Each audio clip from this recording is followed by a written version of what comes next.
We are responding to a refugee crisis unlike anything we've seen before. UNHCR works in over 135 countries and is on the ground within 72 hours of an emergency. Monthly donations help us stay ready to deliver urgent supplies and relief items. But after the initial crisis, there's still work to be done. UNHCR stays to help displaced families and provides livelihood programs that help refugees rebuild their lives with dignity. Be there for people who have been forced to flee with a monthly gift supporting emergency relief, livelihood building, or support UNHCR's interventions where the need is greatest. Help us stay ready with continuous and reliable funding.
Hi, I'm Alan Cross, and I would like to introduce you to a band called Envy of None. Interesting group, some new talent, and some talent that you might remember from, well, you'll see.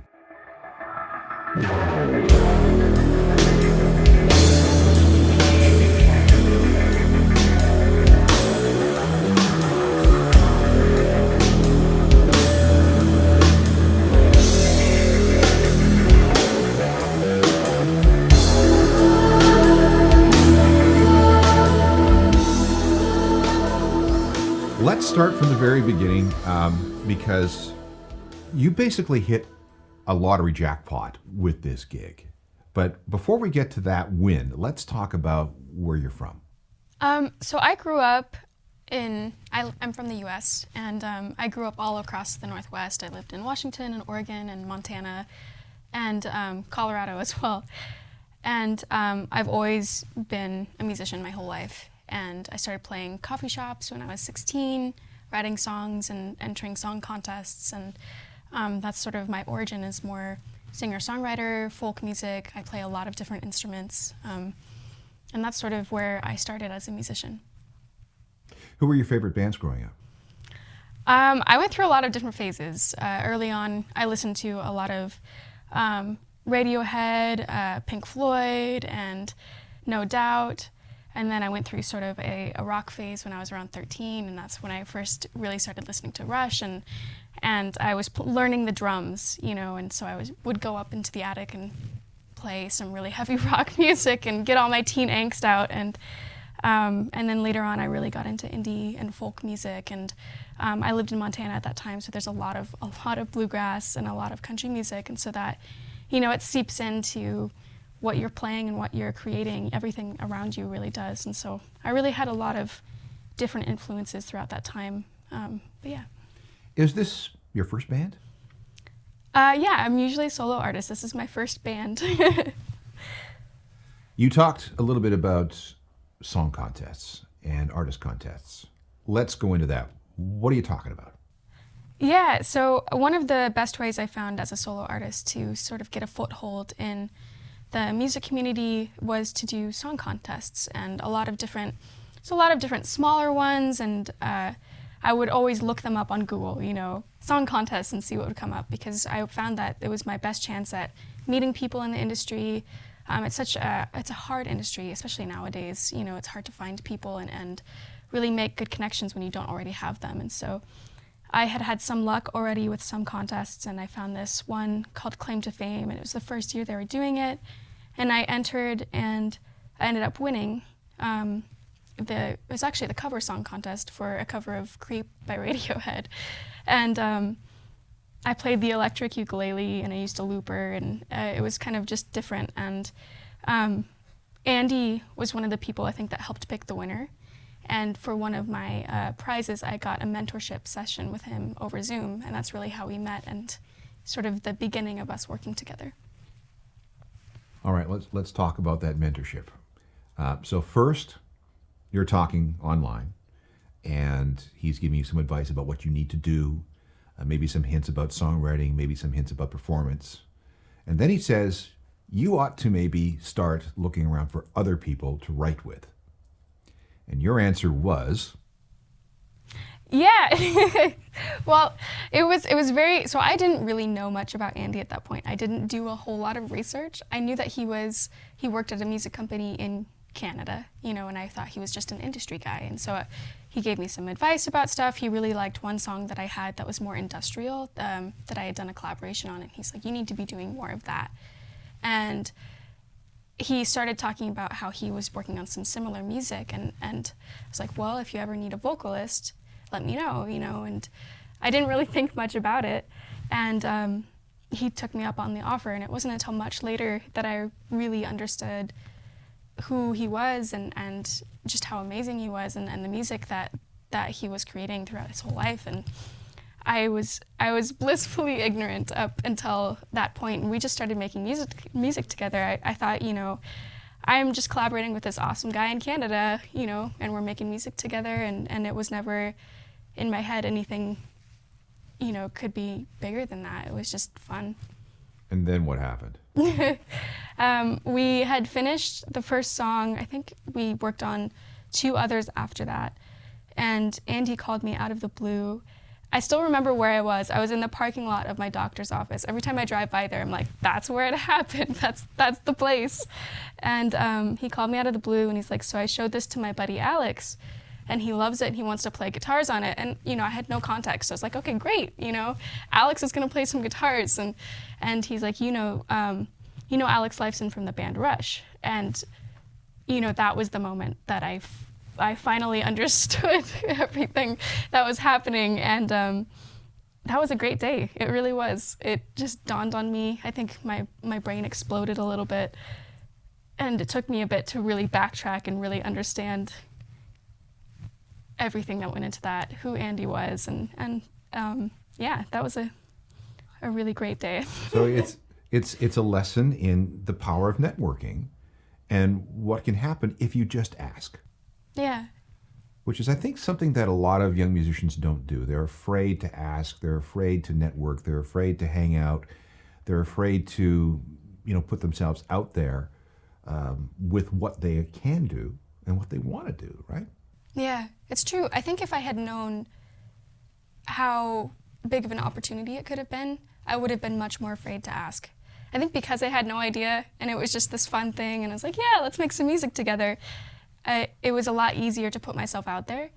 But it's true. It's if you come from a genuine place and you're able to be kind and ask for things or offer your services as a musician or a singer, you never know who might say yes, and it could be a big opportunity. The answer is always no unless you ask. That's right. Let's talk about Envy of None and the style of music that has evolved. Having heard the album, it's got, I'm going to say that it's somewhere in the universe. We drew a Venn diagram of Billie Eilish, Garbage, the last Halsey record. That's sort of where the band seems to lie. Would you agree with that, or am I off base? No, I think that's a great assessment. There's a lot of similarities in many of those artists. There's some industrial influences, rock influences. There's more modern sounds, and I did a lot of vocal harmonies in places, which is similar to Billie Eilish. She does a lot of really thick vocal harmonies in spots, and I played around a lot with harmonization. And so I think there's a lot of influences within there, and I'm sure Andy would have a lot more ideas of other bands that influenced him and throughout the project. But I feel like that's a good assessment. Do you have a studio at home? I do. Yeah, it's a home studio, but it's still, I've got some really great equipment, and I've got really great people that have helped me throughout the process to record from Portland, and yeah, it's been great. Where do you think this is going to go? No, wait. Where would you like this to go? That's a great idea. I don't know. I would like for it to be something that's always fun, and I think my favorite part about this project is that it grew organically, and the whole time it was just for making music, and a great creative outlet for all of us. And I hope that doesn't change. I hope that wherever we go with this project, that we're always experimenting and creating new things, having fun with the process of it, and enjoying what we're doing. I would love to play live shows someday. I have no idea what that would sound like. We've never played live music together in a room. It's all been virtual, and we've all just recorded our own pieces and then put them together, so it would be really fun to figure out what that would be like in a live situation. And I'd love to just keep making music, and I hope it resonates with people. I hope we're able to keep, finding our sound as a group, and pushing the limits of that.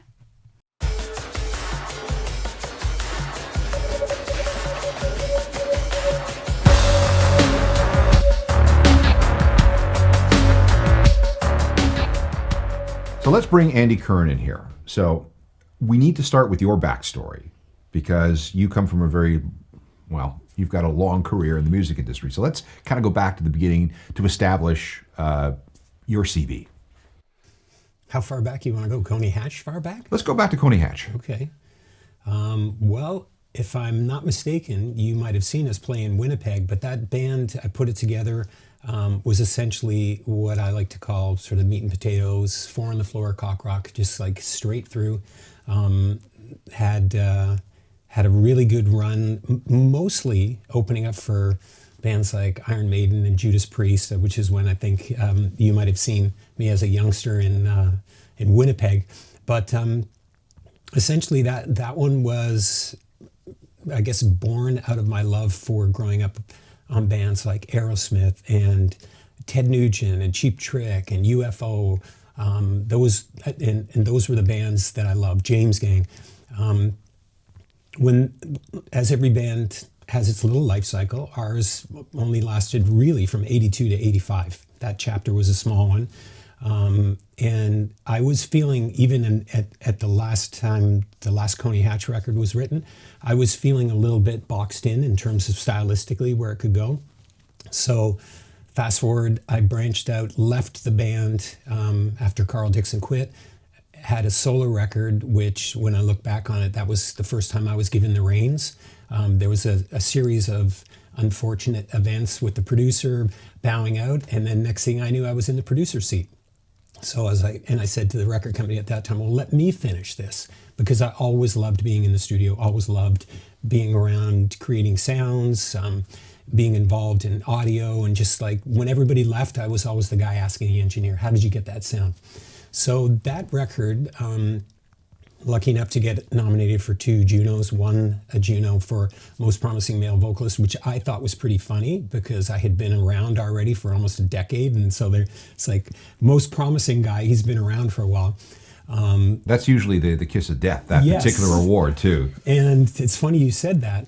My longtime friend and manager of Rush in Vancouver came up to me and said, congratulations on winning the Juno. That award is the kiss of death. And I said, oh, thank you. What a great way to celebrate here in Vancouver, right? So I'll condense that. So we had a great long run with that solo record. I was on the road for 18 months on that one. That was grueling.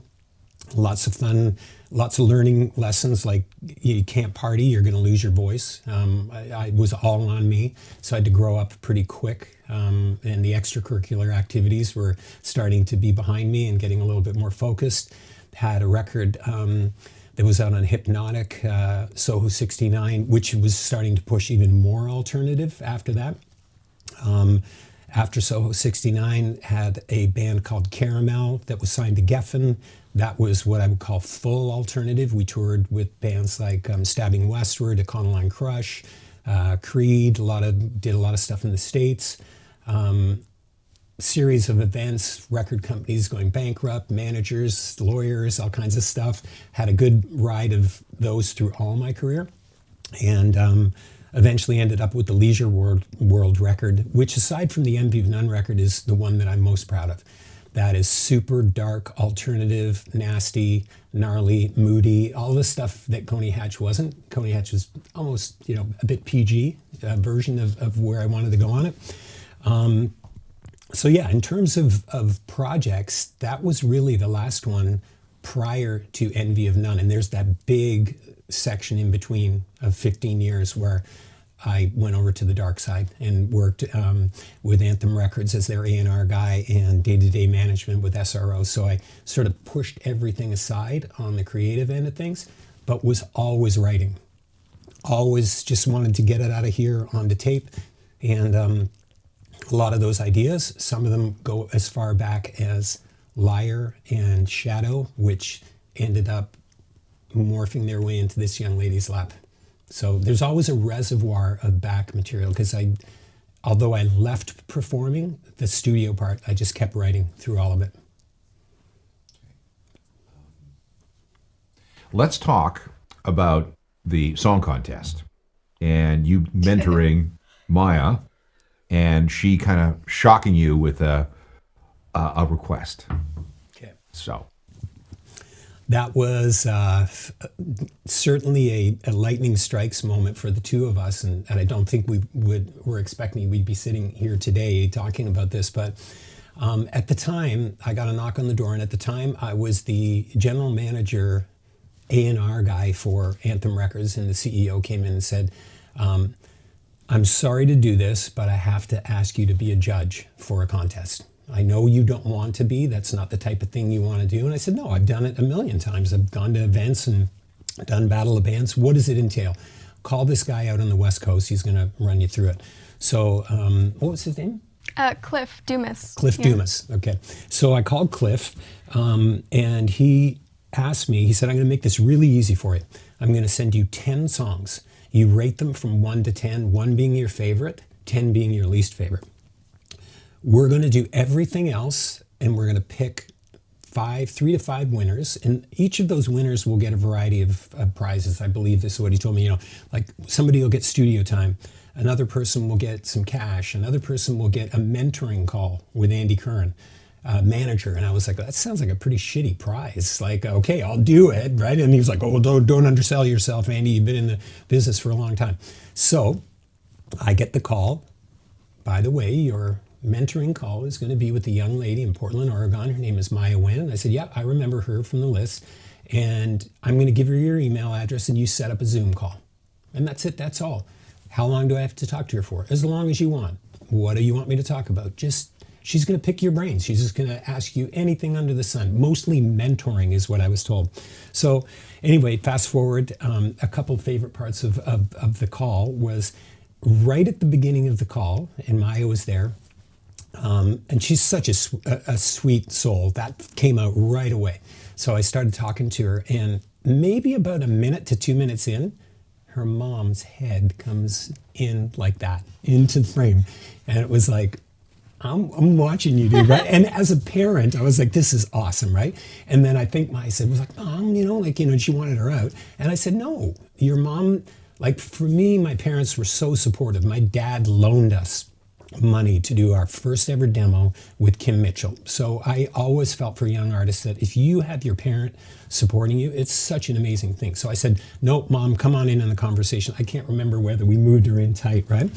So we went through a variety of songs, and I told Maya that there was one in particular, and I forget the name of the song, that was like Sesame Street, one of these things is not like the other.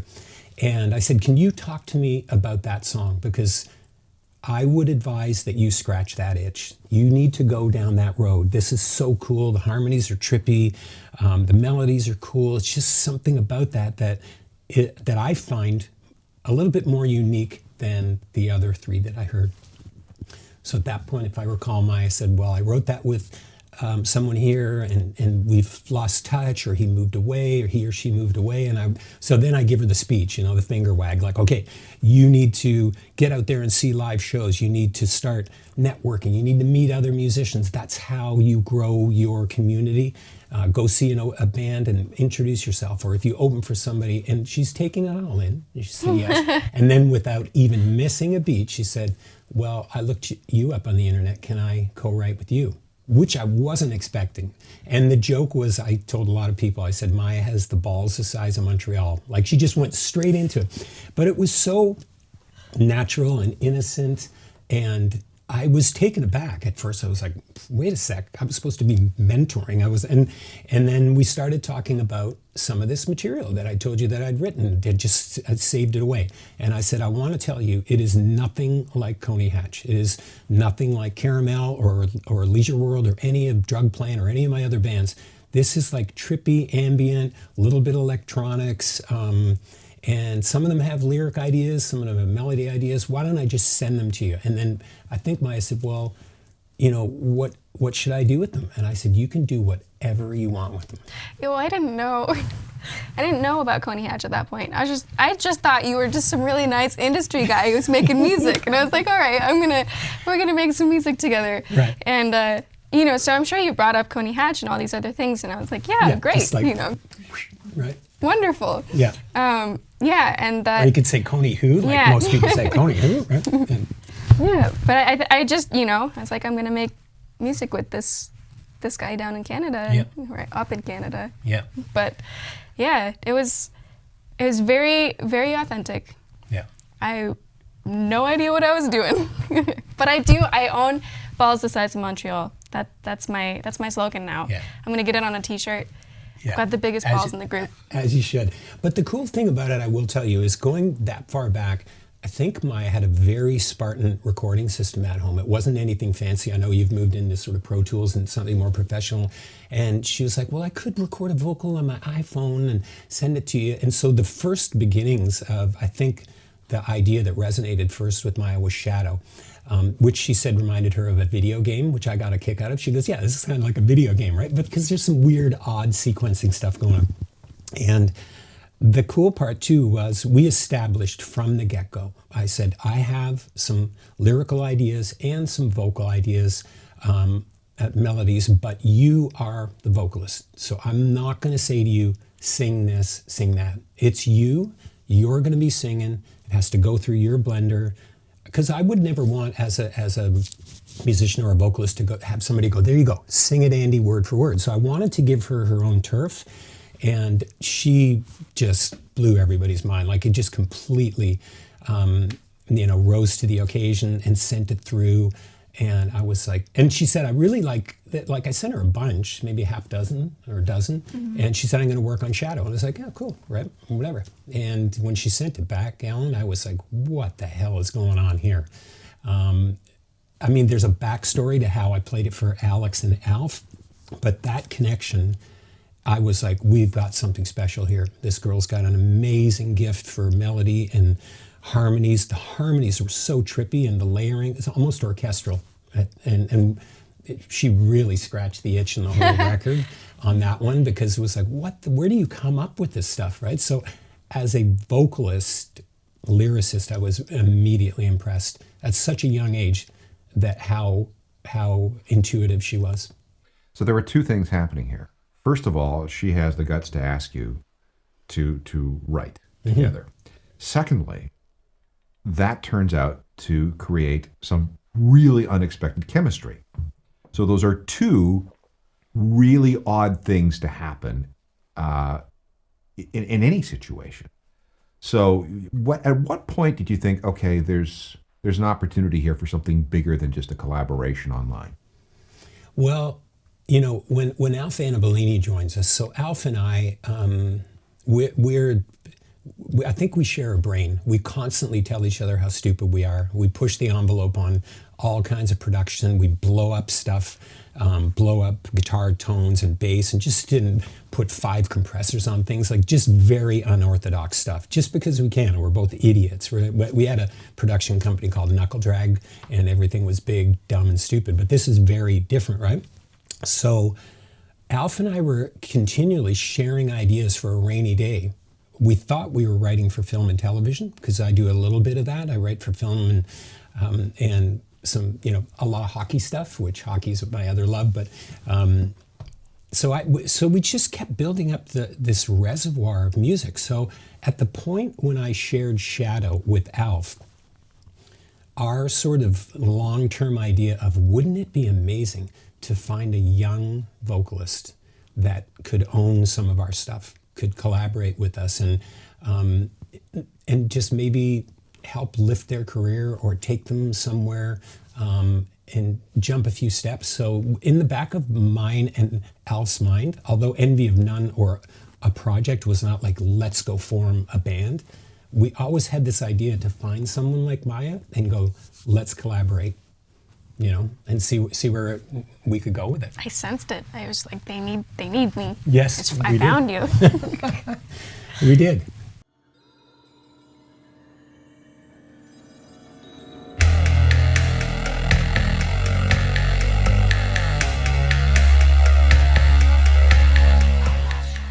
So we're building the band here. We began with Maya. We moved to Andy, who met Maya online and decided that they wanted to collaborate together. And after a while, Andy says, I got to bring in my friend Alf. So Alf is here, and let's talk about the connection that you and Andy have in the whole Envy of None project. Oh, Andy and I go back 20 years, at least anyway. And we've constantly been sort of working together on and off, and he would send me files of things he was working on. I would send him files. And I think he thought I was probably a good fit and somebody that sort of understands what he's doing and what he's up to. And I think there's times when we laugh that we actually like share a brain. right? So he'll send me something, I'll put something on him, and it's just this very sort of organic kind of relationship that we've developed over a very long time. So when I heard Maya's voice, the picture became that much more clear in terms of what it was that we were doing. So Maya's a singer and the writer and a lyricist. You are putting together melodies and tracks and beats and everything. What was your role in the whole thing? Were you produced? Did you? Produce, maybe not in the traditional sense where you would go into a room with a band and work with them, more almost like collecting all the tracks, putting them together, and then if I felt like I needed to put a keyboard part on or supplement the drums and add loops or play guitar on top of it or add effects or arrangement things quite often. Take little elements out that he's given me, move them around, change them. And that was one cool thing that happened, because when I first met Alf, I really only knew him as a mixer engineer. And we were on a session one day and we were checking an amp out. And he said, "Oh, I'll check it out." And he plugged in the guitar. And then he starts shredding. And I'm like, what? Wait a second, where did that come from? I thought you're like Mr. Knob Twiddler guy, right? And he was like, "Oh, I went to Humber," and he starts playing all these jazz chords and everything. And I play keyboards. And I was like, "Oh, you do." So the collaboration of also him saying, "Are you cool if I put a guitar down, a keyboard?" It was like, the beauty of this was everybody just got free rein. And it was like, whatever's in your brain, put it down.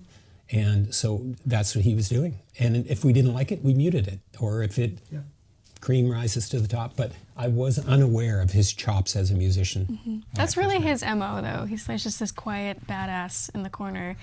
He just arises when you put the bat signal out, and he just appears with a guitar or a keyboard and then goes back into his quiet little hole. Listening to the record, there are live drums. What's that? Who played those? Oh, we've got 3 incredible drummers. Tim Oxford from Arkells is drumming on Never Said I Love You.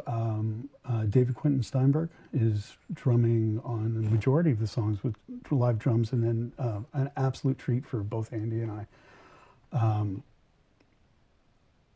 Joe Vitale. Joe Vitale drummed on Dog's Life, which was just incredible. Now talk about Joe for a second. Yeah.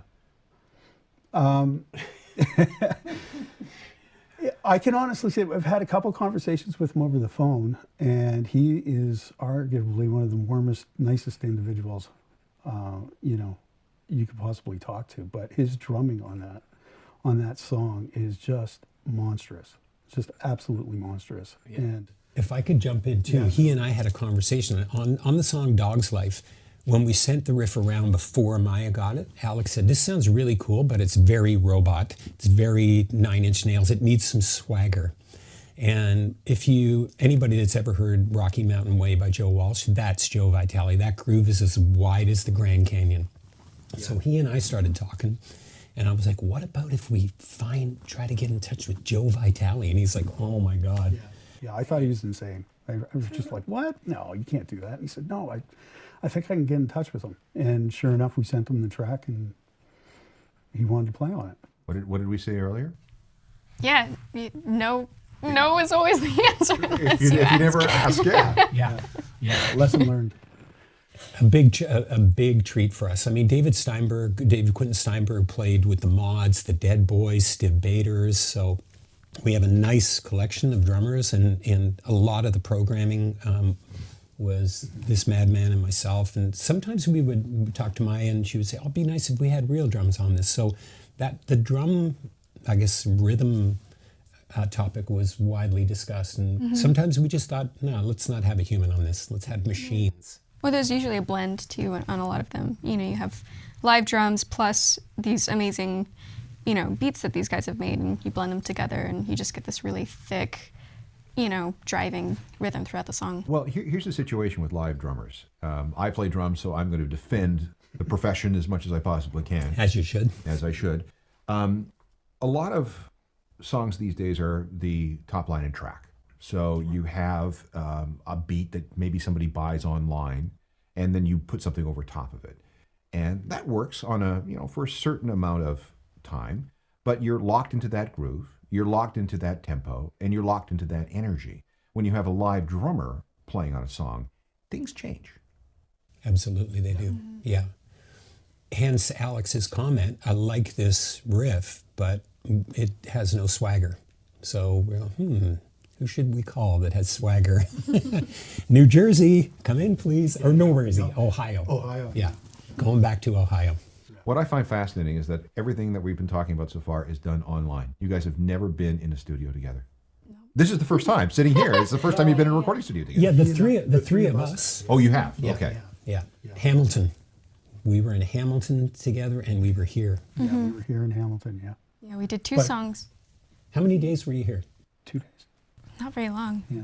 Yeah. So there was only one trip where the three of us were together. The rest was all online, virtual. It's the amazing things that you can do these days with technology, huh? Yeah. There is, however, some advantages to working online. Yeah. Because if you're sitting at home, you're not surrounded by everybody second guessing you. You can just do what you want, right? So there's a certain freedom involved. Yeah, it's actually amazing because I know, like from Andy's standpoint or Maya's standpoint or mine or even Al's, nobody else in the group hears anything until you're absolutely happy with it. So you have the freedom to kind of work through things and get things wrong and then get things right and make yourself happy, and then you send it off and it's kind of like, okay, fingers crossed, hopefully they like what I did. But you would never get that in the studio if we were all in the room together, because it would be very much like, oh, try this, try this, try this, try this. Whereas I think sort of the purity of each individual in the project is still really intact because we got a chance to exercise everything that we wanted to. There's also a freedom in not paying $1,500 a day for a studio. Yeah, that's great. There was one part too where, because Maya has her own career, so she's off playing shows and stuff. So sometimes you would send stuff to her and then we wouldn't hear anything.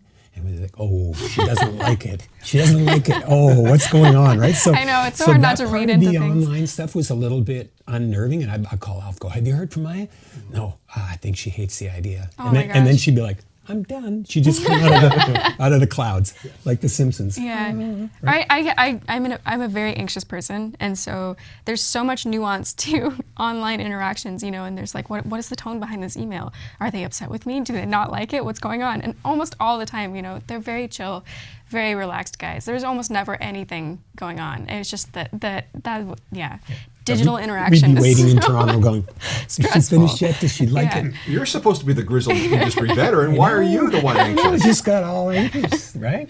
Yeah, It's it's just that hard not dynamics. to. That was the part where you're not in the room going, or you judge somebody's reaction and you can tell they hate it or they love it, But at the same time, the chemistry came through. Yeah. She's batting 1,000. Like, I know we're jinxing ourselves. I don't think there's anything you sent us where we went, no. That's because I was able to get rid of those. I had there was a few of those songs that were very challenging. I had to do a lot of tries and throw out a few things first. But that was the benefit of it. Actually, the 2 songs we did here, it was a very different vibe. I didn't get the chance to. I tried to prepare as much as I could because I got used to being able to have a lot of trial and error and a lot of time to build harmonies and try things and listen back and realize, oh, that doesn't work, this works, this doesn't. And so I was nervous to come here and only have a few hours to knock out 2 songs, and I wanted to prepare as much as possible. But ultimately, I really love those 2 songs too, because it does have that very raw and very in the moment performance. Enemy is one of my favorites, and that was one that we did here, and it has that. I didn't have time to overthink things, and I just let loose, and you guys were there and cheering me on, and we were having that back and forth right away, and you'd be like, nope, we got it, we're moving on, and I didn't have time to be like, well, I want to redo that line, we just But she went through tried, it. though. I She was did. like, I think I need to redo all the vocals. We're like, oh, no, you don't. These are awesome, right? So the mentoring sort of parental part came out with Alex, Alf, and myself, where Maya would say, I don't think it's good enough. And we're like, oh, you got to be kidding. This is awesome. And sorry, we're not going to touch this. You nailed it, right? Just remember, the Beatles did their first album in 13 hours. That's insane. I can't even imagine that now. It's such a weird difference in those different, I don't know. The way that we do things now is you can spend years on it. I mean, we worked on this album for 5 years. Wait a second. I didn't realize it was that long. Yeah. Andy, you never told me it was I 5 know. years. I forgot to tell you that. Sorry. With Shadow and the Shadow, and then we started lopping on songs, and there was Shadow, there was Liar, and we started. There were stops and starts where it was like, okay, should we keep going? And even Alex at one point, and when he comes in, we can talk to him. He was like, what are we going to do with these? We have 6 songs now. It was like, what are we going to do with them?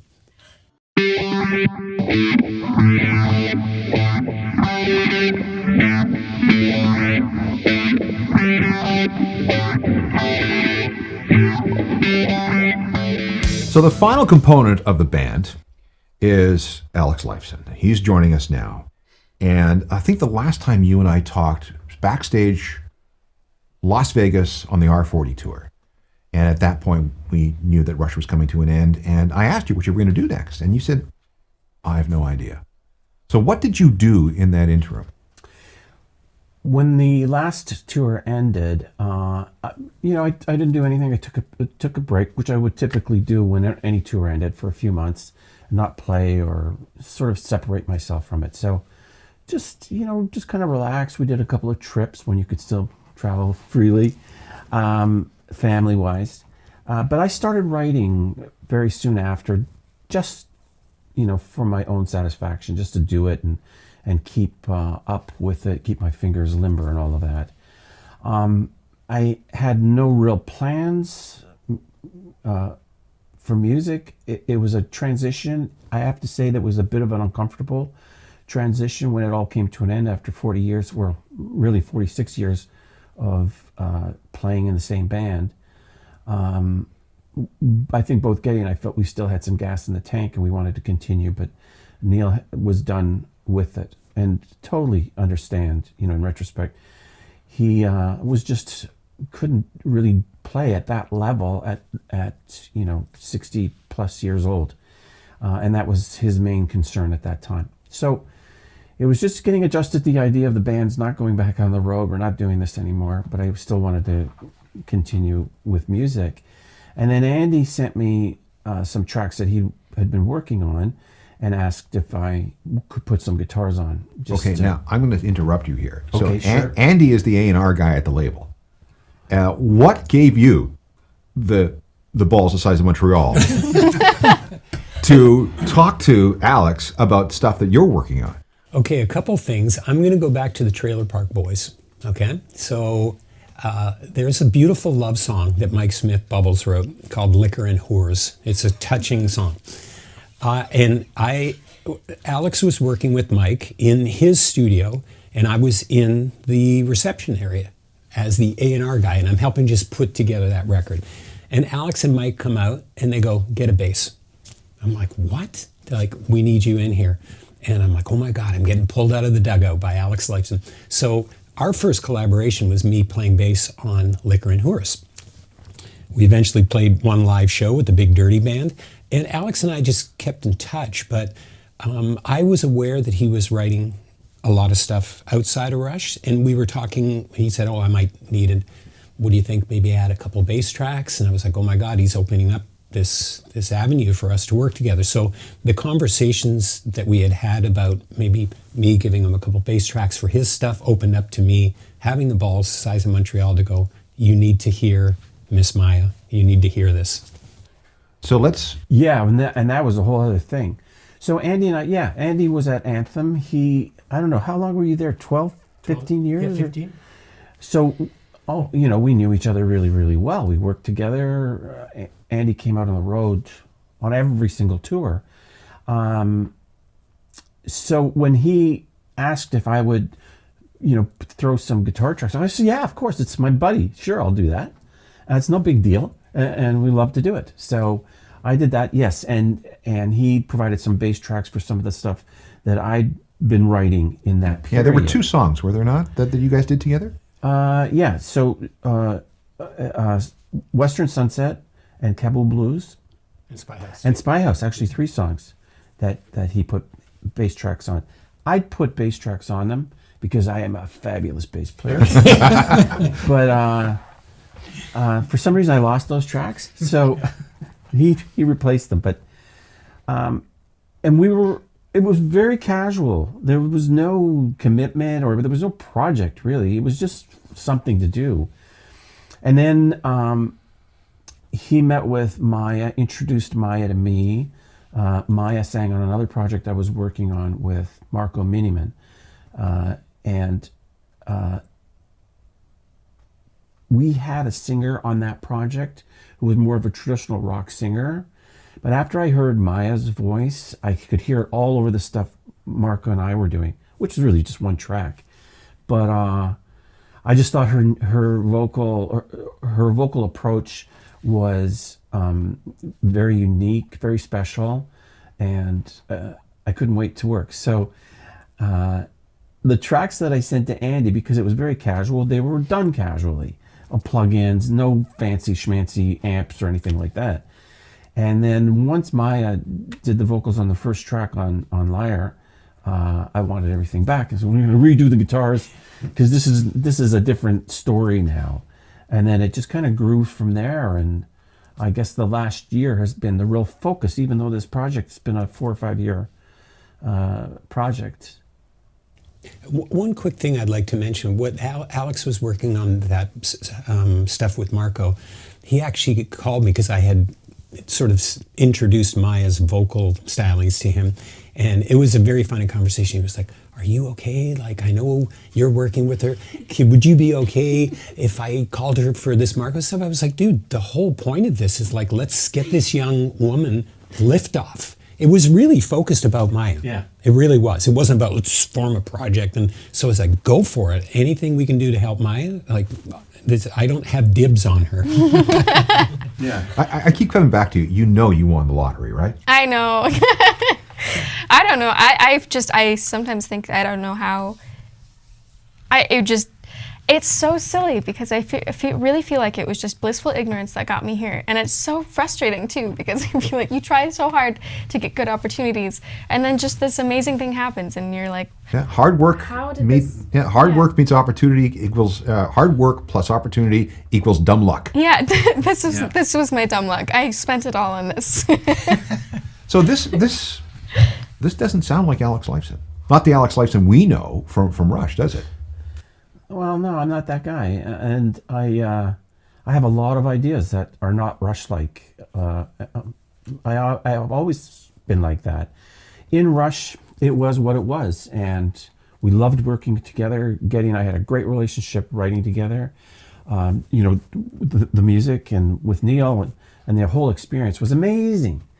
40 years on the road, there are not a lot of bands that have that kind of track record.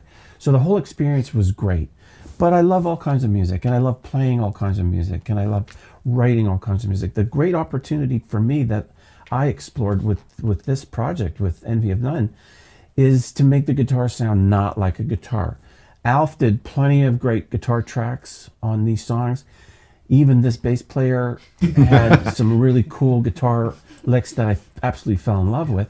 So for me, the challenge was to write guitar parts that don't sound like guitar, that aren't recognized as a guitar, and that was really satisfying for me to actually do that. A song like Dumb, for example, that's loaded with guitars on that song, loaded. But you'd be hard pressed to find any guitar other than one. Yeah. So for me, that was definitely a great success. In what I was aiming for. So no big solos. It sounds and textures and sonics. In service of the song. I feel like a lot of times too, we work really well together in the way that we, I'll add a lot of vocal layers and then he'll add these beautiful layers that sort of dance around, and it feels like the vocals and what he's doing with guitar sort of have this really delicate and beautiful dance together. You really hear that in Old Strings, but in every single song, I feel bad because I send you just a wall of layers and 60 tracks of vocals and they have to narrow it down. But, really it feels like it's just this beautiful process of finding these harmonies and moments where they float in and out together. And, and you're right, the relationship with you and Alex, like a lot of times Alf and I would try, just out of eagerness and excitement, we would send Alex something and he's like, that sounds really cool, guys. I'm not doing anything until I hear Maya's vocal. Because he was winding his way around what Maya was working on. So that was a great thing to watch from the sidebar. Alf and I would be patient. Okay, we're going to wait. I learned that I could extract so much melody and harmony and tonality and mood from Maya's 60 tracks of vocals. They were so inspiring to me, and she became my muse, really, because I didn't want to do anything until I heard what she did. And then it became like she didn't want to do anything until she heard what I did. So we would go back and forth on some of these tracks and just update guitar parts and vocal parts. You know, for example, Old Strings, beautiful song, one of the most beautiful songs I think I've ever heard, was not that song that's on the record. When I first got it from Maya, well, when we all first got it from Maya, it had a bounce to it. It was double time. There are banjos and mandolins and all kinds of stuff on the original version, but completely different song than what's on the record. And that was a great thing about how we worked. Here was an idea that was pretty complete that I spent, I don't know, 2 or 3 days building up all these other tracks, mandola and banjo, and while Maya and I were going back and forth on this version, these guys came up with a halftime version that had no relationship other than her vocal, because her vocal fit on the whole thing that she had done in double time in halftime. I know that when I heard that, I thought, okay, well, that was fun for a few days, just working all day long. But this is okay, because this is going to be amazing now. Yeah, and then it went back and forth, and then Maya updated her vocals, and yeah, it really turned out beautiful. And I'm still gonna put the banjo version on my record because I make more folk. Oh, you're going solo already, are you? No, no, but she's dumping us. Don't blame her, actually. No, but I loved what he did so much with the banjo and the mandola, and there's just some really beautiful tracks in there, and that's what I love about making music with these guys is we can take one song and make a bunch of different versions of it that sound really beautiful. And Andy, that was really you that spearheaded that, turning it into this. Perfect example of the two of us. We already spoke about sharing a brain. Like, I mean this in a respectful way. We kind of were trying to act as a bit of the gatekeepers. So Alf and I would call and I go, hey, did you hear Old Strings? And he's like, yeah, I did. Awesome stuff, but doesn't really sound like Envy, does it? I was like, no, that's what I want. So why don't we give it an enema? That was our thing. Like, let's give this song an enema, right? Without any of the blessings of these two guys, and then we pull the grenade off and throw it back in. It was like, oh, what's she gonna think of it, right? Because there was 2 occasions where we really stripped some stuff down, Old Strings and Lethe River. But thankfully, everybody, just the vibe, everybody was open to it, to explore if we could make it sound great. Can we get guitar nerdy for a sec? Sure. Okay, give me an example of something that you believe to be truly innovative and unique for Alex Lifeson on this record. Oh, on this record? Oh. I did a lot of backwards stuff. There's something about guitar parts that are backwards, going even back to Hendrix when Are You Experienced, for example, that whole track is backwards. And that stayed with me, from the first time I heard it. And I've used it, that sort of thing. And it's a lot easier now than it used to be when you had to flip multi-track tape around. But I'm getting better and better at what I'm trying to do with it. And there are quite a few spots on the record where I've used that sort of style of recording something to the track that I flipped, actually, and I played to the backwards track, and then I flip it back to normal, and then I flip mine around so that it hits all the cues and it hits all the accents, but it's got this strange feel and character to it. There is some slippery sounding sort of stuff on this record that you really, like, is that a keyboard? Is that what is it? Exactly right. For a Look Inside, for example, that staccato opening, that's guitar. But it sounds like a keyboard, but then it doesn't sound like a keyboard. So that was kind of what I was going after. It sounds like something else, but you can't quite place what it is. Again, the textures and the sonics on this record are really Yeah, something else. yeah. And a lot of rhythmic stuff too. Like Very rhythmic. The deep, detailed rhythm of every track on the record is really appealing to me. Every single song has all this action going on at a lower level. I don't mean bass low, I mean volume low and in the background. And if you listen carefully, you'll hear these pulses going on that just propel the song. And I love that particular character about this record. Well, it's very much an old school headphone record. Yeah, totally. You know, because if you sit there with your eyes closed in the dark, you can listen to the record 3 or 4 times and hear different things each time. Yes. And it's the stuff in the background, the subtleties. Who mixed this? Alf and I did. Yeah. I mean, I can't imagine. How would you even do this? With all these tracks, all these things to choose from. There were a lot of tracks. I mean, a low track number was 60. Yeah. And a high track was probably 110 or something. 140, I think. 140. 140 tracks. Dog's Life is Yeah, I didn't mix that one. Yeah, I have a twitch after this. So, okay, I'm going to get nerdy again. So if you've got between 60 and 140 tracks, how do you mix that? On what? Do you speakers, headphones? Back and forth for me. Mainly speakers, and I just try and make sure that I never lose the song. The song's got to be the main sort of thing. And there's so many layers and textures, and these guys are so good at putting things together that it's actually not that difficult, to be honest. Just the way that they sort of construct the sounds and place them and the arrangement of them is just, it makes my life a lot easier. Okay, another nerdy question, last one. Yeah? Yeah, it was actually all over the map. Because there was never a point where we talked and said, this is what we're going to work at and this is how we're going to do it, because it was a series. Started off as demos, started off as ideas, and Andy would send me something and I would add something. And at 44.1. At 44.1. The lowest common denominator, this guy. And then Yeah. and they'd, And I always record at 96, so I'm way up here too. Yeah, and I'm generally 48-24. Yeah. Yeah. We were kind of all over the place. it's a good nerd question. Though. It is. Yeah, it is. Because again, you're going to put this on. You could take this, and I would recommend people do this. Take this record if you're buying speakers or headphones, put it on in the showroom or wherever you're buying your stuff, and give it a critical listen. And this will show flaws. It'll show flaws in any of those speakers or headphones. Yeah. It's a nice compliment. That's a really nice compliment. Yeah, honestly. So, all right. So now you've got a new band. What are you going to do with it? Well, truly, this is a project. This is for songwriters, musicians that got together and focused on a particular goal in terms of mood and texture and all of that. You know, as we were progressing through this project, you could see that Eon was taking form and shape.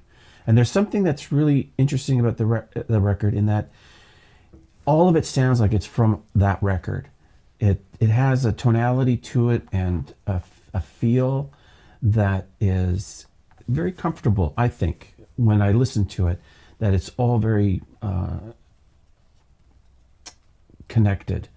I never thought of us as a band. I played in one band for almost 50 years, and that's the only band that I'll ever be in.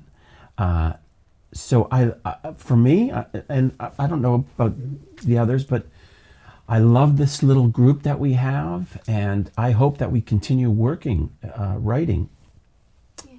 I don't Oh, you're wanna right. We never give called- anything we never- away, but we're we never already called it a thinking about band. it. I mean, it's hard to be in a band when we're not playing music in a Yeah, space I mean, together. we were never in a studio together. We never worked together. We shared files. We sent files around, which, I mean, in the last couple of years, that's probably the only way you can really work. But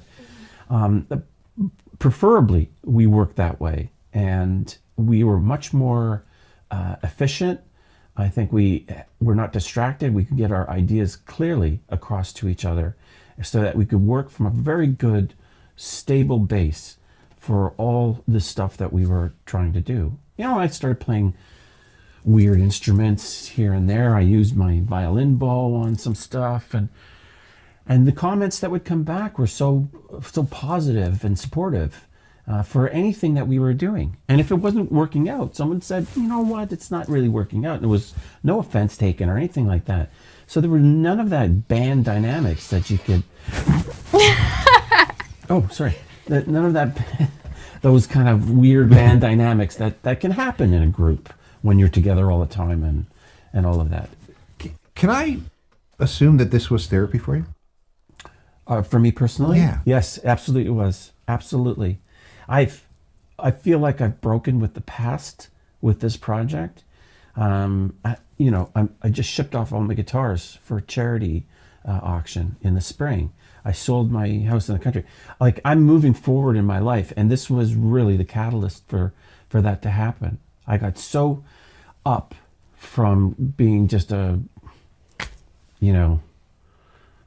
fat old golfer to getting back into music and, built a studio in my apartment and, all of these things that were so inspiring. And this is what Envy of None has done for me. It's really, I've woken up. I have to say, as Alex's close buddy, for me, there was times, and I even spoke to my wife about this, if nothing else happens in this project other than helping Alex get through this chapter and seeing him happy, I was like, excellent. The rest was all gravy and icing. But just to see him playing again and being, happy and excited, I was like, excellent. Well, that's very sweet. Check the box off. But I'm just one of four. And I don't want to be a big shot or anything like that. I mean that respectfully to the other two, but just, just seeing... No, it was therapeutic for me too. I feel like in a different kind of way. I feel like I needed to know that I could do this, and it's a hard industry, and I work very hard, but it's very challenging, and to have people like you guys in my corner and cheering me on and being able to send you tracks that I recorded myself, and I've been on my own journey learning music production, and that's been a huge part of this project, and I don't know, it's been really important for me in my own emotional journey to feel confident in myself and feel like I have a place in the music industry, even if it's just doing fun things like this and well, Alex experimenting. Said to you many times, you're wise beyond your years. Like, that was one of the first things we're like, oh my God, she's 20-something, and what the hell's going on there? Because I know what I was doing when I was her age. It wasn't writing stuff like this, that's for sure. Let's talk about the physical thing that I've got in my hand here. That album artwork, it kind of disturbs me. The way these women are staring at me. Where did this come from? Okay, well, I'll start and I'll let everybody else jump in. Alex and I had a conversation about album artwork, and he's worked with Hugh Syme for like his entire career, who's an amazing visualist, right? But we started talking about some of our favorite album covers. Most of them had nothing to do with the music inside. We're talking about Pink Floyd, Dark Side of the Moon, maybe UFO Obsession is another big one for me. A lot of them were Storm Thorgerson and Hypnosis, where it was like, it's just eye candy. You walk in the store and you go, what the heck is that? And I bought so many records that I just bought it because I love the album cover. So that was kind of the road that Alex and I went down early. I don't know, Al, if you had anything else to say that just kind of led us to, let's find something that doesn't stamp this thing and make it look too heavy or moody or dark. I can't, I don't know what this is. If I'm coming to this record, I have no idea what it is, but I want to know. Yeah, it looks cool. It does. So who's the photographer? So there's a really cool company in Lebanon, and they're called Plastic. And Eli, I honestly, respectfully, I don't know how to pronounce his name because it's long and got a lot of consonants in it, not too many vowels. I went down the rabbit hole and found his photography, and I was immediately compelled by it. So I shared it with it. Like, we were talking, like, what the heck were you going to do? So I sent images to everybody and said, what do you think? And I think across the board, unanimously, everybody loved what he was doing. It was just narrowing down that image itself, because there was, did I send you guys maybe half a dozen? Yeah.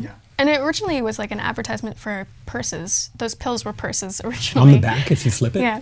Oh yeah. Oh, okay, sure. Yeah.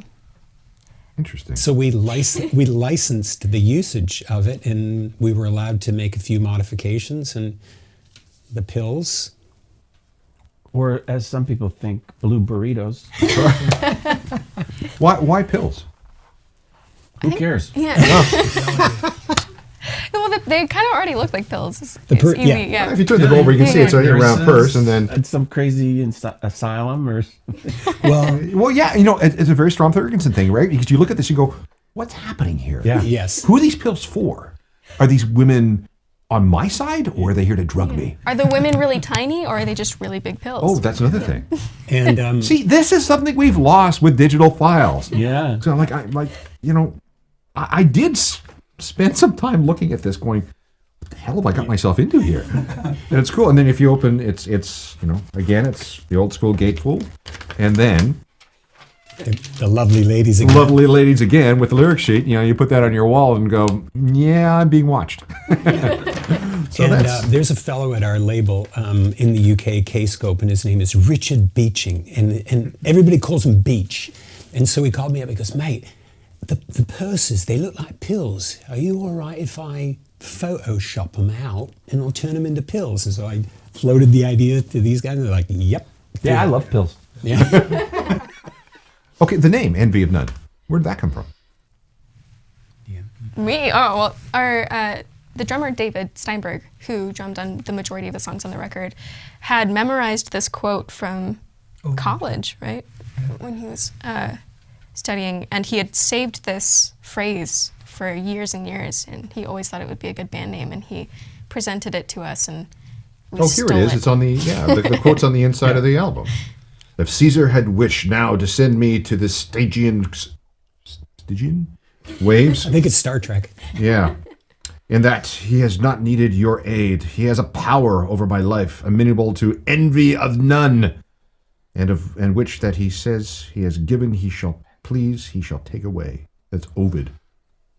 All right, well, We needed a name, and we liked it. It works. It works. Kind of like the album cover, it doesn't really tell you what the music is. Well, the most horrible thing in being in a band is coming up with a name.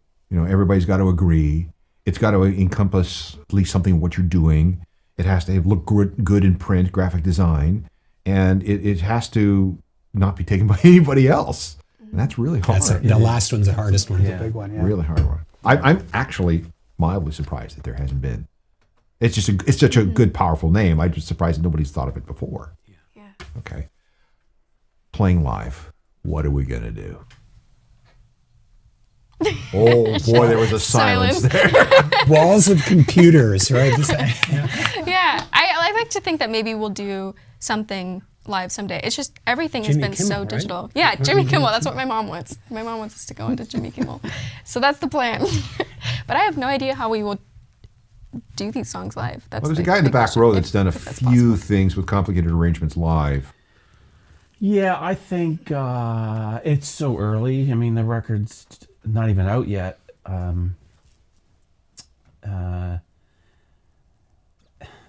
I don't think I personally am interested in certainly going on the road. There is something attractive about putting together something to play these songs, but I think ultimately if there's a call for it, we would put something together, and Maya would go on the road, and that would be Envy of None, because as far as we're concerned, this is all about Maya. So, and that would be great, and maybe we would do special gigs here and there. Yeah, I'd make you perform with me at least Absolutely. once. Yeah. Pop in and play a couple of the tracks or whatever.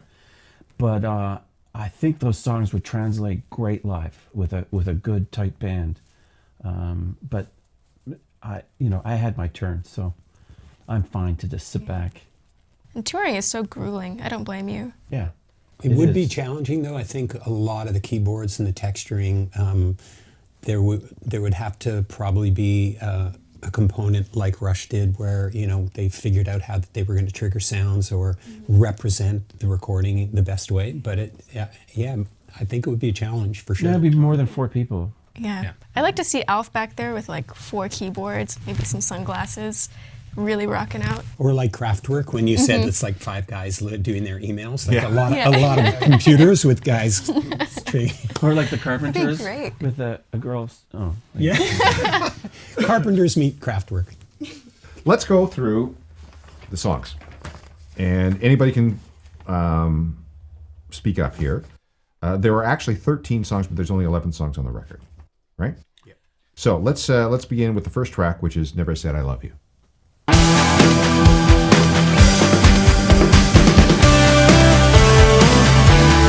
Never said I love you.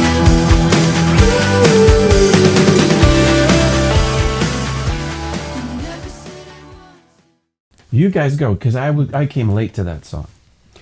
Okay, I'll start off by telling you, and the 2 dumb guys here who share a brain, and we constantly call each other dumb. Alf and I started mucking with that song and jokingly we called each other and said, this is a smash hit bed track. That's what we called it, just jokingly. I was like, there's nothing on it, and it frickin' sounds like a smash hit. And he's like, I know, we gotta do something with this. So I'm gonna start off with smash hit bed track, hand it over to you.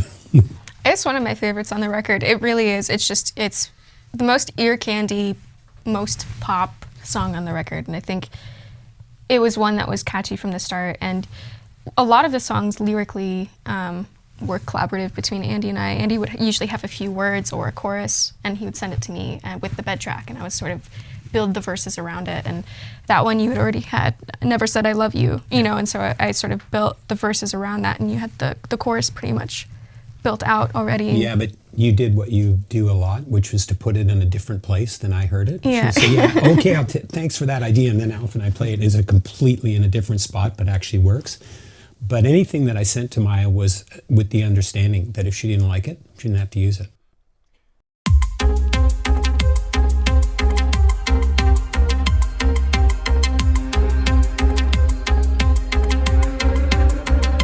What do I do with all these thoughts? Second song, "Shadow." Shadow. I love Shadow. That was the very first one I did. Yeah, that's the first one. After the radio contest, that was the one that Maya said, I like it because it sounds like a video game. Yeah. And I think it was a sequencer. It was all Yeah. like Super Mario stuff going on in that Yeah, and I remember that was before I had Pro Tools, so I was working in Audition, and there was all these timing issues with the program, and I was really struggling with it. But it was a really great song, and I loved that one from the beginning. Is there backwards guitar? There's backwards guitar. That was the first song that I started fiddling with some backwards guitar as well. And it sounds keyboardish, the backwards guitar on that song. And nice acoustic stuff. And Yeah, there's a lot of layers in that one.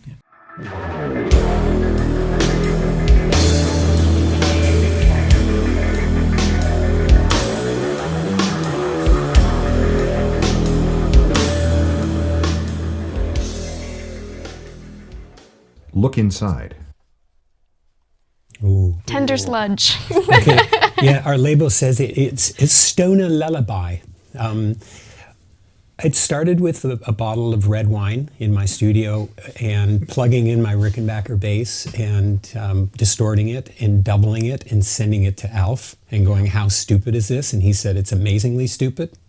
Yeah, I put some keyboards on it and sent it back to him, and then I think it went to Al next. yeah, I think it came to me next, and I put a bunch of different guitar things on it.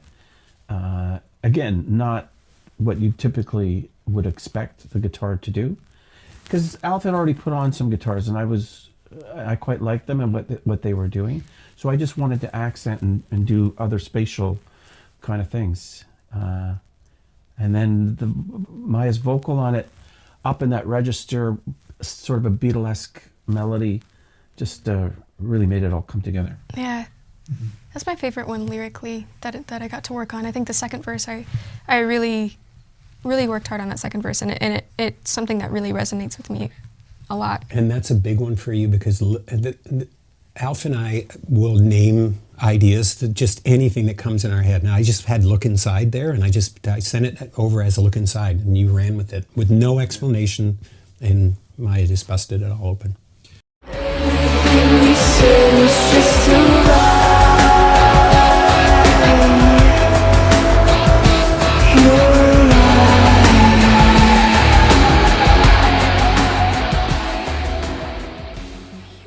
The first single is track 4, and that's Liar. Well, you and I briefly spoke about this, how long ago some of those ideas were written about.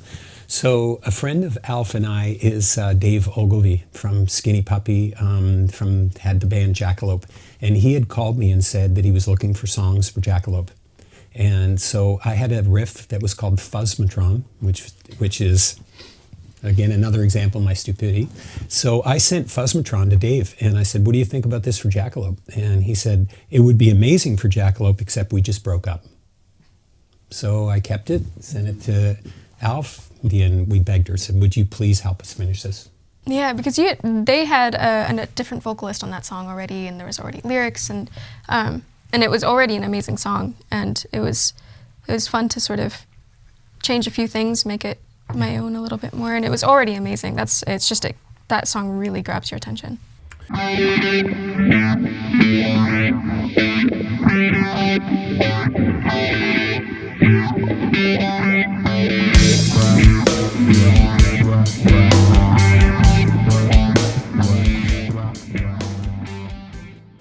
Spy House, track number 5, features your new signature guitar. Yeah, Spy House was one of the 3 songs that I'd written earlier, like 5 years ago. And Andy put new bass on it, and then it was an instrumental song. It's not very long. It's only 2.5 minutes long. So it was, I think, a big challenge for Maya to come up not only with a vocal performance, but lyrics that were going to fit in. And a lot of times I look at books and I see, oh, Spy House, I like that book. So that's going to be the name of the song. So a lot of thought went into this. Yeah, a lot of thought. But she ran with it and came up with a very cool adaptation of Spies and Paranoia. Paranoia. It's very and paranoid. secrecy. Yeah. Oh, I would have never thought to come at it in that direction. Cool. Every day's a fight. It's a dog's life. Work me down to the bone till I cannot. Maybe it's because I'm a dog person. Dog's Life is one of my favorites from the record. Where did that title come from? That's Andy. I love dogs too. I think when I was working on the sequencer, my Bernese mountain dog Margaret was beside, and I was like, okay, this idea is called Dog's Life, kind of like what Al said, Spy House, right? Dog's Life, nothing. But Maya and I did sort of scratch that itch, no pun intended, but we spoke about the undying loyalty and working hard like a dog. Yeah, and Andy already had some lyrics that were about that, and I listened to it, and you sort of enjoyed the juxtaposition of this heavy song and these sweet lyrics almost, it's about a dog. Like, I know somebody we could do a video with dogs, yeah, right? It was pretty funny. We ran with that for a bit, but I actually resonated with the idea of working like a dog, and that's really where I went with the lyrics and, working your life away for the man. Yeah.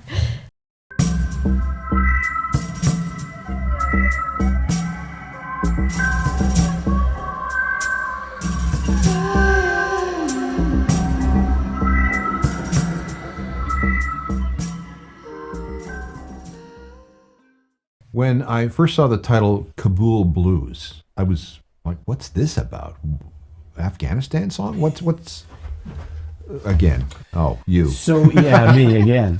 So when I wrote that, again, it was one of those earlier songs. When I wrote that, it was just meant to be sort of a bluesy guitar exercise with sort of an Middle Eastern feel.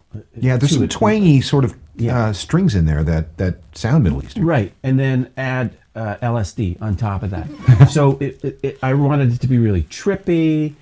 It wasn't LSD that was the influence, but I had other influences that I wanted to get all these cool sounds, really great headphone stuff, And that became more rhythmic, and then Andy put on a great, again, in service of the song, a very simple but effective bass character on it, and lived with it that way as an instrumental for a while. Then Maya did her vocal on it, and I edited the solo so that rather than going through the whole song, it came in at other spots that were more sensitive to the vocal. But well, you can take it from there. It's one of my favorites. Before you put your vocals on it, going back to the bass line, Alex had a rhythmic part that was like boom, da boom, boom, and I could hear this pulsing thing going on. So I tried to pretend that I was Tony Levin playing the stick, tuned it down to a low C, and just like that was inspiration enough just to make a rhythmic line and create this little backdrop behind these crazy psychedelic guitars, just to underplay and just do a brush, and I think that gave room maybe for it really punched through, and I love this song. It's one of my favorites, just the textures and the instrumentation, and it turned out really Did cool. you zap yourself to Afghanistan? Yeah, well, we had a Zoom call because I wanted to ask him what was the inspiration before I started writing lyrics, and you know, he told me about being, because you've been to Kabul. No, I haven't, but in my mind I was. In your mind you were in Kabul. Yeah. Yeah, and he told me about this amazing trip to Kabul in his mind, and it was great inspiration. Yeah, and it became very topical. By the time we'd finished it, the growing mess in Kabul had come to a head. But I think Maya's vocal on it is I don't know, it's really sexy for that kind of song, for those sort of lyrics. There's something about it that is like that. Yeah. And I would say it's sexy more than it is sensual. Yeah. Here's another observation I'll make. The record is very complex, but the playing is often very restrained. That's hard. That's a hard thing to do, but that's the goal, always.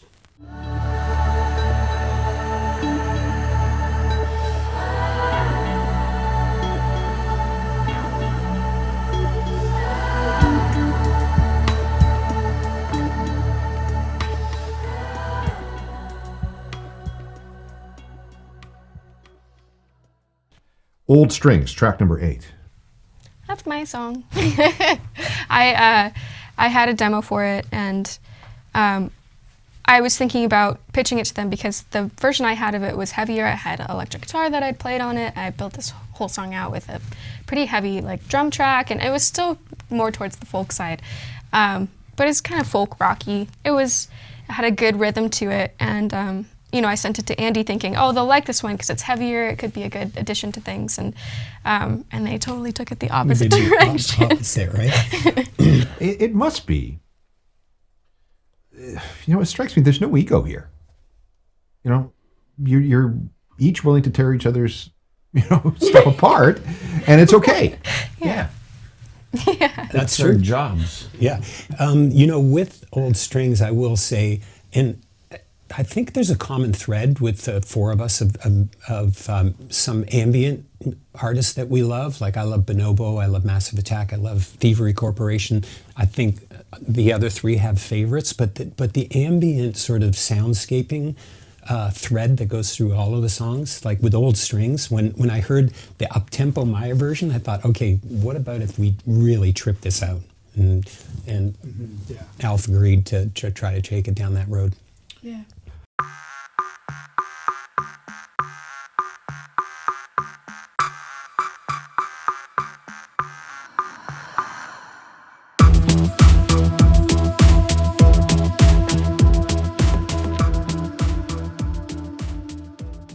Track 9 is Dumb. I think when you gave me an early version, some files, I think Dumb was number 1 that downloaded.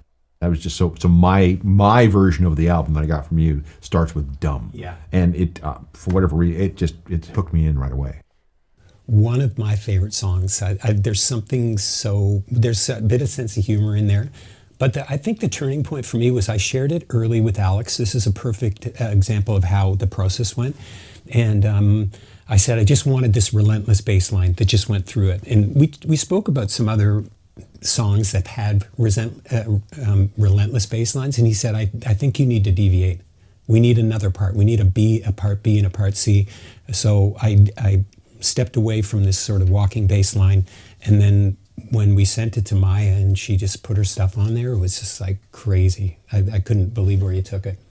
Yeah, well, and we had talked about so Andy had written the chorus for that lyrically, and I really enjoyed it. I feel like as a young woman, it's easy to feel belittled at times, and that's really how I connected to that song. And I really, like, personally connect to that song a lot, and that feeling of I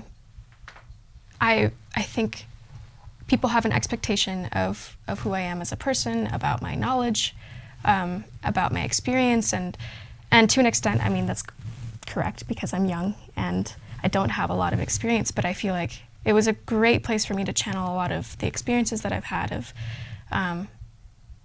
people have been very patronizing to me in the industry, and these guys obviously haven't. They've been the opposite, and so it was actually really cool to have that experience of writing this song where I could talk about those things and also have the opposite experience with these guys who have really championed me and let me be an equal part of this group and not made me feel that way. Yeah. But on the lighter side, there's a friend of Alex's who said there's a sort of a Dieter Sprockets vibe, you know? Yeah, like it's like a dance. Yeah. It's, and, you know, we were talking about, Dummkopf. Yeah, you know. Well, it's funny because the character was inspired by Mike Myers. That Dieter character was inspired by a guy across the street of the Cameron House. Okay, right over here. Yeah. Perfect. And also, I watched way too many cartoons as a kid, and there was a Disney episode where all these animals were in a classroom, and one of them had the dunce cap on in the corner, and that was a thing that could put that guy in the corner or that girl in the corner as a dunce, and it was like a fun thing, but Maya made it very more realistic. I'm not sure. Put down the weapon. I'm not sure. Don't shoot us. Track 10 is Enemy. Who wants to take that? Go ahead. Well, that's one with real drums. We did a lot of work here on that song. We did some work in Hamilton on that, recording drums for that, and that's a beast. That was a big one. Big guitar sounds from Al.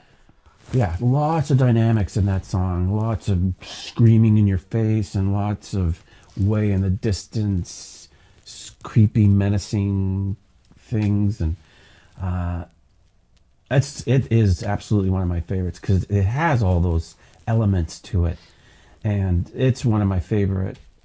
That's hard to say. One of my favorite vocal arrangements that Maya did. There's so much character in that vocal. Her emphasis on certain words are so perfectly placed. I can imagine it being anything else. I come back to the mix, and you talk about stuff being off in the distance. There's such an expansive sound to this song. It's sure, it's cinematic. Yeah. In many ways. Yeah. Again, it will show the flaws in your stereo system. Yeah. But lyrically, I think Maya had some fun with it, and well, I don't know, fun if the word, but you stretched it, right? And there was this sort of maybe the only time you might have got political. I don't know. Yeah, well, I mean, I definitely took that as inspiration. Living in Portland, Oregon, over the past few years, there's been a lot of protests and a lot of it's been very hostile and challenging, and so I feel like I channeled a lot of that into that song, and I find it very cathartic to listen to it at this point because I did, and that's the biggest I got, I think, vocally too. We recorded that here, and I kind of allowed myself to let go a little bit more in that song and get bigger, yell a little bit. Yeah. Use your outside voice. Yeah.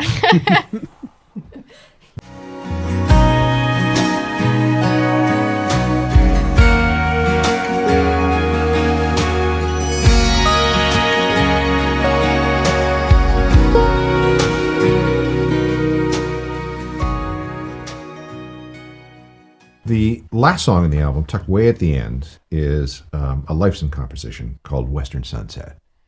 You want to go into that?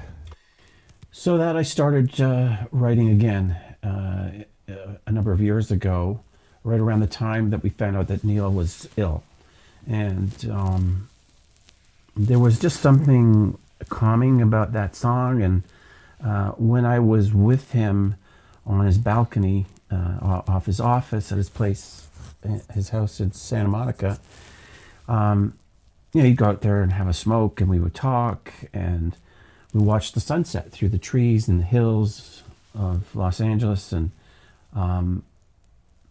there was something that was so serene about the way the song developed, and moody and reflective, and it just became that much more important to me, those moments that I shared with him, and I wanted to represent those moments musically if I could, without being too maudlin or too obvious about it.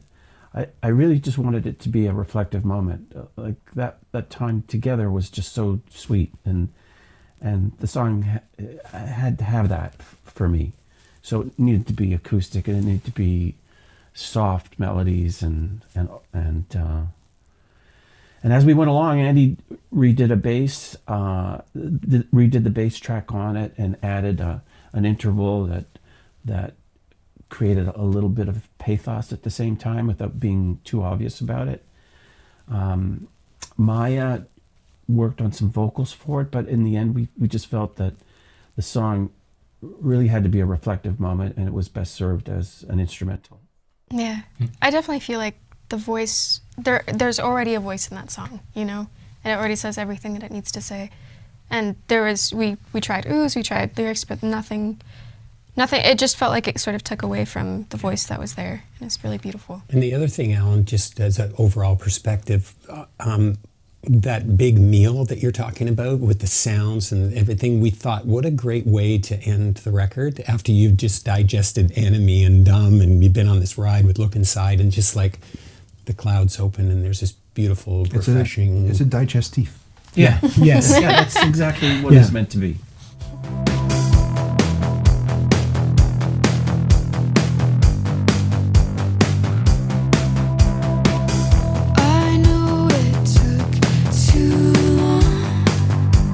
I'm Maya Wynn from Envy of None. Hi, I'm Andy Kern from Envy of None. Alex Lifeson from Envy of None. Alpha and Abrini from Envy of None. Nothing could stop my love. Tell me to walk a better day. After all the times you said you'd stay. Hi, I'm Maya Wynn from Envy of None. Hi, I'm Andy, bass player for Envy of None. Hi, I'm Alex Lifeson. I drive the van from Envy of None. Hi, I'm Alpha and Abrini. I help Alex drive the van from Envy of None. We don't have a van. No. Cool. All right. See, that's perfect. That's perfect. I drive the van. Yep. How could I do you wrong?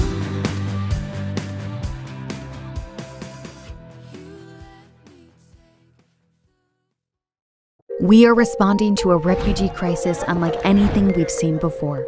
UNHCR works in over 135 countries and is on the ground within 72 hours of an emergency. Monthly donations help us stay ready to deliver urgent supplies and relief items. But after the initial crisis, there's still work to be done. UNHCR stays to help displaced families and provides livelihood programs that help refugees rebuild their lives with dignity. Be there for people who have been forced to flee with a monthly gift supporting emergency relief, livelihood building, or support UNHCR's interventions where the need is greatest. Help us stay ready with continuous and reliable funding.